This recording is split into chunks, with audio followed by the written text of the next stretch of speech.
আসসালামু আলাইকুম, সবাই কেমন আছেন? আমিও ভালো আছি। এই ভিডিওটা করছি আমি কারণ জাপানি রোডে আমার যাওয়ার অনেক ইচ্ছা ছিল। আর আরেকটা ভিডিওতে আমি দেখাইছিলাম জাপানি রোডে আমরা গেছিলাম অন্য জায়গায়, জাপানি রোডটা কিছু আসছিল, আপনাদেরকে ভিডিওতে দেখাইছিলাম। আর দুপুরবেলা আসার ইচ্ছা ছিল আমাদের, বাট ওর আব্বুর কিছু কাজ থাকার কারণে আমরা আস্তে আস্তে সন্ধ্যা হয়ে গেছে। আর সন্ধ্যা হওয়ার কারণে বেসিক্যালি অনেক রেস্টুরেন্টগুলো বন্ধ হয়ে গেছিলো, দেখতেই পারতেছেন। অনেক নীরবতা লাগতেছে, চারদিক দিয়ে নীরব পরিবেশ।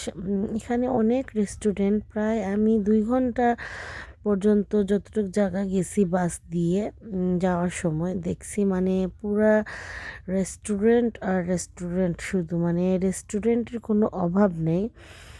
আর বেসিক্যালি আমি ওয়াসির আর আব্বু আমরা খেলে বার্গার কিংয়ে খাই, বা ম্যাকডোনাল্ডে খাই, বা কেএফসিতে খাই, আর অন্য কিছুতে খাই নি। আর ওয়াসির মিল্কশেক খাওয়ার ইচ্ছা ছিল ওর, এর জন্য আমরা এই জায়গাতেই দেখে ভাবছি যে মিল্কশেকে সব অপশন, অনেক মিল্কশেক হবে। বাট আমার ওয়াসির যে স্ট্রবেরি মিল্কশেকগুলো খেতে চাইছিল, সেই মিল্কশেকগুলা দেখছি আমরা নাই, অন্যগুলার বা আইসক্রিমও নাই। এর জন্য পাশে আমরা ম্যাকডোনাল্ড ছিল, সেখানে গেছি, গিয়ে খাবারের অর্ডার করছি।